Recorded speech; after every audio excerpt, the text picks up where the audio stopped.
Hello student and aspirants, welcome to সাফল্যের চাবিকাঠি YouTube channel. তাহলে যে মিশন ডাব্লিউপি কনস্টেবল আমি শুরু করেছি তার আজকে ম্যাথামেটিক্সের আরেকটা নতুন ক্লাস।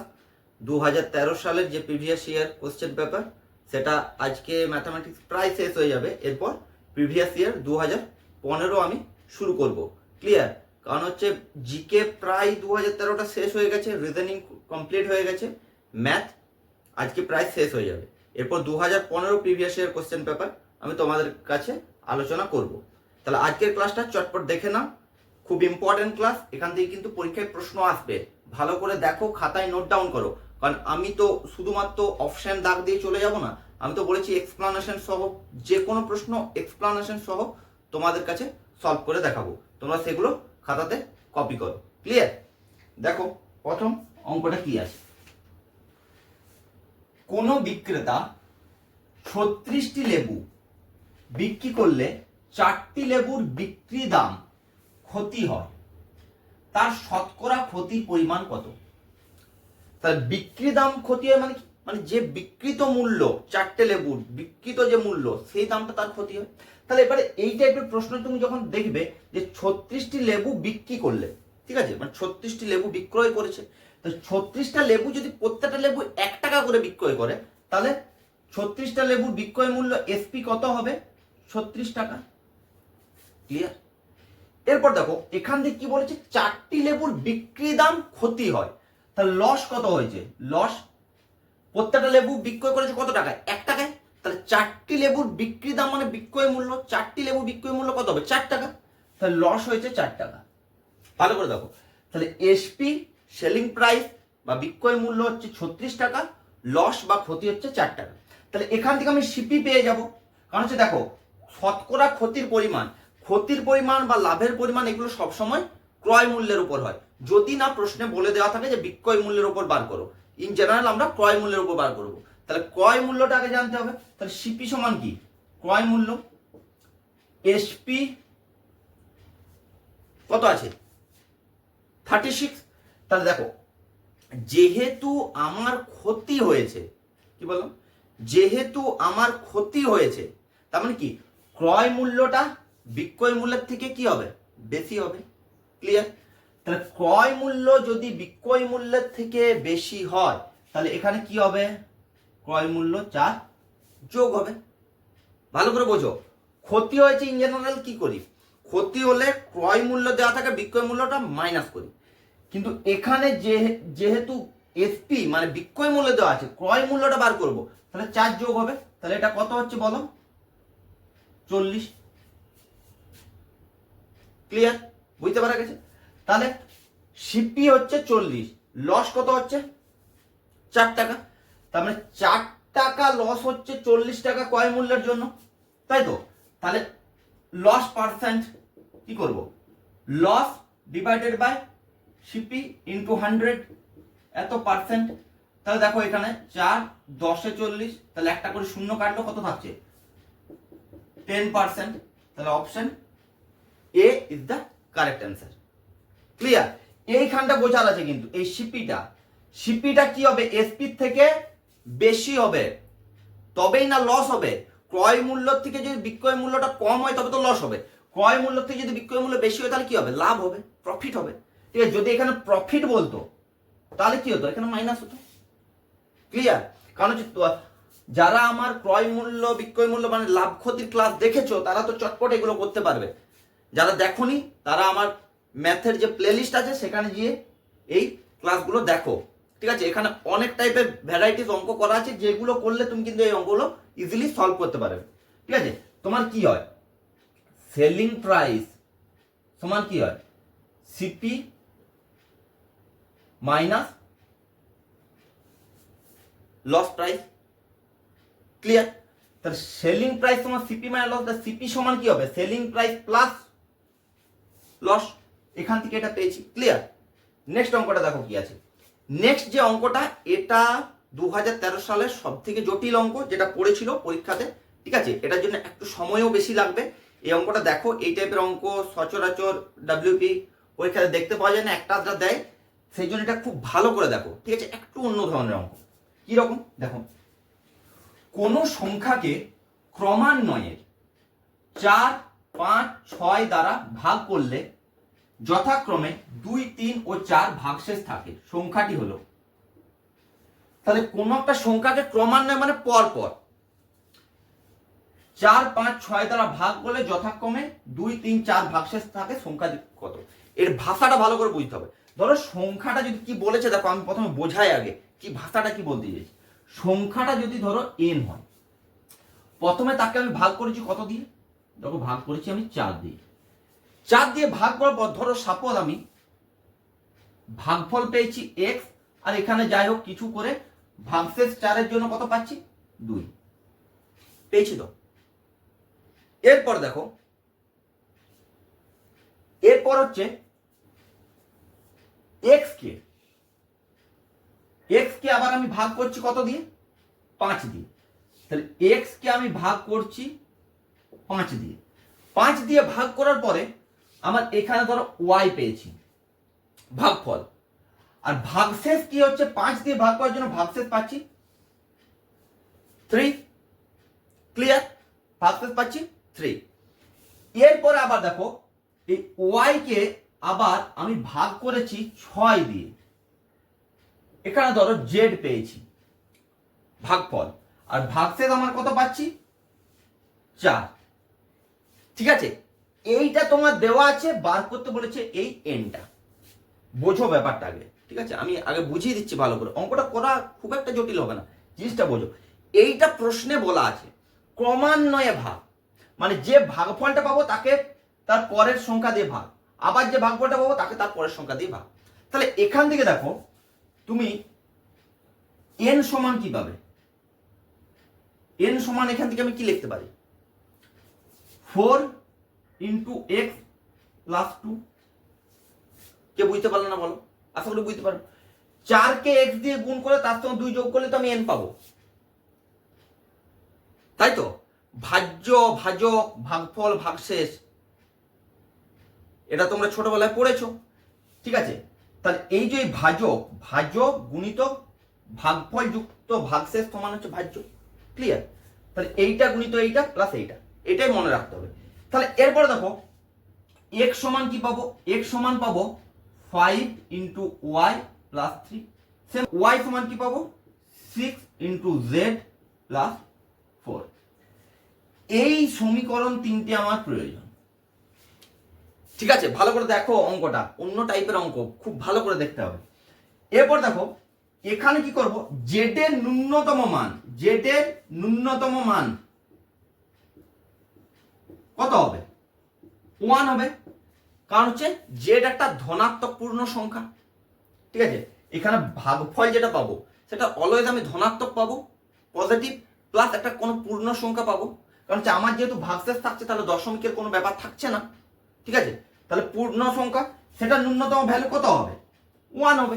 সব থেকে ছোট পূর্ণ সংখ্যা কোনটা? 1। তাহলে যদি z এর মান 1 হয় তাহলে y কত হবে? y সমান কি হবে? 6 × 1 + 4 মানে কত হচ্ছে? 10। y যদি 10 হয় x কত হবে? x সমান দেখো 5 × 10 = 50 আর 3 = 53। সেম ভাবে n কত হবে? n সমান হবে 4 × 53 + 2, এটা দেখো গুণ করলে হবে 212 + 2 মানে 214। তাহলে option A is the correct answer. ভালো করে জিনিসটা দেখো, সম্পূর্ণ অন্য ধরনের অঙ্ক খাতাতে মাস্ট নোট ডাউন করো। এই 3টে ইকুয়েশন বের করে, এইগুলো আমি মনে মনে করব, আমি বোঝানোর জন্য লিখলাম। এই 3টে ইকুয়েশন লিখবে, z এর মান 1 করবে, পিছন দিক থেকে ক্যালকুলেশন করতে হবে। z এর মান 1 করলে y পাবে, y এর মান এখানে বসাবে x পাবে, ঠিক আছে? x এর মান এখানে বসাবে n পাবে। সংখ্যাটা আমি n ধরেছি, তাহলে সংখ্যাটা হচ্ছে 214। ভালো করে খাতায় নোট ডাউন করো এটা। আশা করছি নোট ডাউন করেছো তোমরা। এরপরের প্রশ্ন কি আছে দেখো। কোন ক্যাম্পে 95 জনের 200 দিনের রসদ ছিল, রসদ বলতে খাবার। 5 দিন পরে 30 জন ক্যাম্প ছেড়ে চলে গেল, কতদিন ওই রসদ চলবে? ভালো করে প্রশ্নটা দেখো। তাহলে 200 জনের রসদ, 200 দিনের রসদ ছিল কত জনের? না 95 জনের। তাহলে 95 জনের স্যার 200 দিনের রসদ ছিল। 30 জন ক্যাম্প থেকে চলে গেল, তো 30 জন চলে গেল, আর কতজন থাকলো? 95 থেকে 30 বাদ দিলে 65। তাহলে 5 দিন পরে গেছে, তার মানে 5 দিন তো তারা খেয়েছে, 5 দিন কিন্তু ওই 95 জনে খেয়েছে, তাহলে এখন আর বাকি রসদ কত আছে? এটা মাইনাস করব, তাহলে কত হচ্ছে? 195। তাহলে দেখো, যদি 95 জন থাকতো, ভালো করে বুঝো, যদি 95 জন থাকতো তাহলে রসদটা আর 195 দিন চলতো। ক্লিয়ার? এখন আছে 65 দিন, তাহলে রসদটা কতদিন চলবে? অবভিয়াসলি বেশি দিন চলবে, লোক সংখ্যা কমলে খাবারটা বেশি দিন চলবে, তাই তো? লোক বেশি থাকলে খাবার বেশি খাবে। তাহলে এখানে সম্পর্কটা ঠিক ব্যস্ত সম্পর্ক। ব্যস্ত সম্পর্ক মানে আমি বলেছিলাম যে এখানে যখন ডিভাইডেড বাই হবে উল্টো হবে না, যেমন আছে তেমন বসবে। তাহলে এটা কি ইকুয়েশন হবে? 195 ইন্টু 95/65। দেখো এটা যদি 5 দিয়ে কাটি, দেখো 19, এটা যদি 5 দিয়ে কাটি 13, 13 কে দেখো এটাতে যদি কাটি 15। ক্লিয়ার? বুঝতে পারা গেছে এখানে? তাহলে 13, 15, 195, তাহলে 15 আর 19 তুমি যদি গুণ করো, 15 আর 19, তাহলে 45, 9, 9, 1, 5, 8, 2। ঠিক আছে? তারপরে 19 ইন্টু 15 মানে হচ্ছে 285, 285 দিন। তাহলে কতদিন রসদ চলবে? দেখো প্রশ্নটা ঠিকঠাক বলে দেয়নি, মানে এরা চলে যাওয়ার পরে কতদিন রসদ চলবে? 285 দিন। যদি বলে যে মোট কতদিন চলবে, তাহলে এটার সঙ্গে ওই যে 5 দিন খেয়েছে সেটা নিয়ে 290 দিন। দেখো এখানে কোনো অপশন নেই, একটা অপশনও ঠিক নেই, মানে এখানে অপশনগুলো সব ভুল আছে। হয় 285 উত্তর হবে কিংবা 290 উত্তর হবে। এখানে এই অপশনটা হবে, এই অপশনটা কেন দিয়েছে না, এরা এইটাকে উল্টে দিয়েছে, 65/95 করেছে, দিয়ে এই উত্তরটা পেয়েছে, কিন্তু এটা হবে না, কারণ এটা সরল সম্পর্ক নয়। ঠিক আছে? তাহলে এখানে অপশন ভুল আছে, যারা সেই সময় পরীক্ষা দিয়েছিল তারা এটাতে ফুল মার্কস পেয়েছিল। ক্লিয়ার? বুঝতে পারা গেছে? কিচ্ছু নেই এই অঙ্কটার মধ্যে, কিচ্ছু নেই, দেখে নাও। বুঝতে পারা গেছে? এরপর নেক্সট কি অঙ্ক আছে সেটা দেখো। টাকায় 10টি আপেল বিক্রয় করে এক ব্যক্তি 40% লাভ করেন, তিনি টাকায় কতগুলি আপেল কিনেছিলেন? দেখো এটাও একটা লাভ ক্ষতির অঙ্ক, এই টাইপের প্রশ্ন আমি করিয়েছি, তার জন্য আমি বারবার তোমাদেরকে বলছি যে আমার যে ম্যাথের প্লেলিস্ট আছে সেখানে গিয়ে এই ক্লাসগুলো দেখো। ঠিক আছে? এখান থেকে তুমি অনেক প্রশ্ন সলভ করতে পারবে, তাই যারা দেখোনি তারা চটপট দেখে নাও। তাহলে দেখো টাকায় 10টি আপেল বিক্রয় করে এক ব্যক্তি 40% লাভ করে, তাহলে দেখো এখানে প্রফিট পার্সেন্ট কত বলেছে? 40%। এটা মানে আমি ডাইরেক্টলি কি লিখবো, এটা আমার শতকরা ক্লাসে তোমরা পাবে, এটা মানে আমার 2/5, তাই তো? 40% মানে 2/5, 40/100 করে দেখবে 2/5 হচ্ছে। তাহলে দেখো এখান থেকে নিচেরটা কি হবে? প্রফিটটা কিসের উপর হয়? সবসময় সিপির উপর। আর যেহেতু লাভ হয়েছে তার মানে কি, সিপির সঙ্গে যদি এই প্রফিটটা যোগ করি সমান কত হয়? 7। তাহলে এটা কি হচ্ছে? এটা হচ্ছে এসপি, তাই তো? লাভ হলে কি হয়? এসপি বেশি হয় সিপির থেকে, তাহলে এখানে এসপি 7, সিপি হচ্ছে 5। এখানে দেখো তোমাকে দেখো কস্ট আর তার সঙ্গে কোয়ান্টিটি, দাম আর পরিমাণ বলে দিয়েছে। ভালো করে দেখো, আমি এখানে লিখছি ধরো কস্ট, আর এখানে হচ্ছে কোয়ান্টিটি। তাহলে এখানে ধরো সিপি আর একদিকে হচ্ছে এসপি। ভালো করে লক্ষ্য করো, দেখো সিপি কত? এখানে সিপি হচ্ছে 5, তার জন্য এসপি কত হচ্ছে? 7। কোয়ান্টিটিতে কি হয়? দেখো কস্ট যেটা হয় কোয়ান্টিটি ঠিক তার উল্টো হয়। ঠিক আছে? দাম যদি বেশি হয় তাহলে পরিমাণ আমি কম পাবো, দাম যদি কম হয় পরিমাণ আমি বেশি পাবো, তাই তো? জিনিস তো আমি বেশি পাবো বাজারে। তাহলে দামের সঙ্গে পরিমাণ পুরো বিপরীতমুখী, মানে ব্যস্তানুপাতিক সম্পর্ক। তাহলে কি হবে? কোয়ান্টিটির বেলায় এটা হয়ে যাবে 7, এটা হবে 5। ঠিক আছে? এরপর দেখো টাকায় 10টি আপেল কি করেছে? বিক্রয় করেছে। তার মানে 5টা কিসের সঙ্গে সমান? 10-এর সঙ্গে। তাহলে 5কে কত দিয়ে গুণ করলে 10 পাচ্ছি? না স্যার 2 দিয়ে গুণ করলে 10 পাচ্ছি। তাহলে 7কে আমি কত দিয়ে গুণ করব? 2 দিয়ে গুণ করব, কত হবে? 14। তার মানে কি হবে? তিনি টাকায় কতগুলি আপেল কিনেছিলেন, এই যে ক্রয় মূল্য সিপি কত হচ্ছে? কটি আপেল কিনেছিল? 10টি বিক্রয় করেছে, তাহলে কিনেছে 14টি। Option A is the correct answer. কত সহজ, বুঝতে পারছো? এভাবে করাতে। ক্লিয়ার? ডাইরেক্ট এখান থেকে প্রফিট পার্সেন্ট 40% এত লিখবোই না। প্রফিট পার্সেন্ট মানে হচ্ছে 2 এর 5, ঠিক আছে? তার মানে 5 আর 7 সিপিএসপি, 5 7 বসাবো, 7 5 করবো, 5 2 এ 10, তার 7 2 14। ক্লিয়ার? বুঝতে পারা গেছে?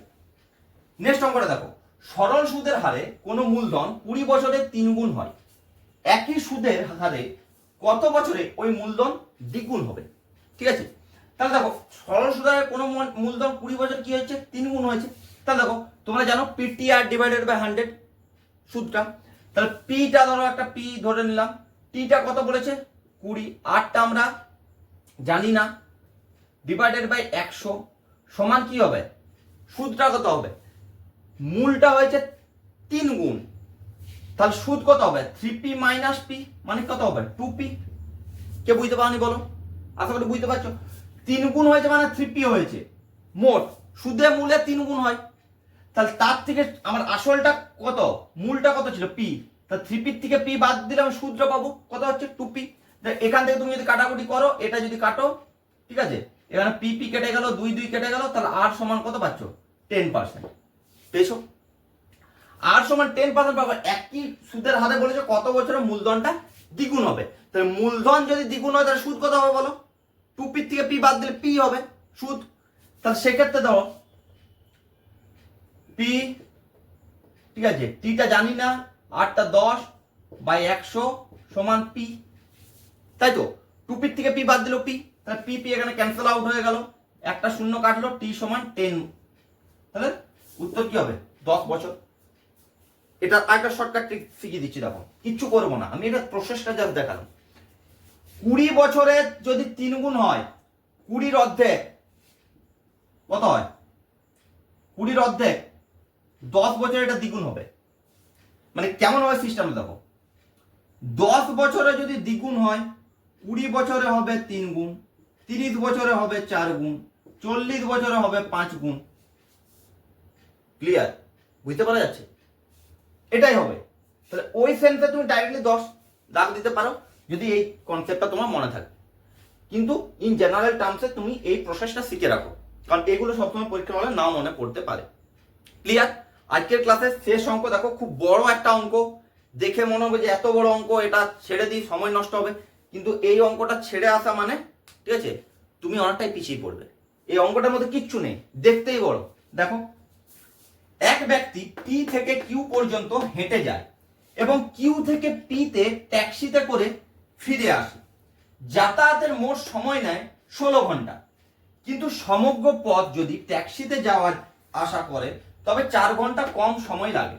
যদি যাওয়া আসা কেবলমাত্র হেঁটে করে তবে সময় কত লাগবে? দেখো দুটো পয়েন্ট আছে, একটা পি পয়েন্ট, একটা কিউ পয়েন্ট, ঠিক আছে? এখান থেকে গেছে কিসে? হেঁটে, ঠিক আছে, ডাব্লিউ লিখছি ওয়াক, আর ফিরে এসেছে ট্যাক্সিতে টি। মোট সময় লেগেছে 16 ঘন্টা, তাই তো?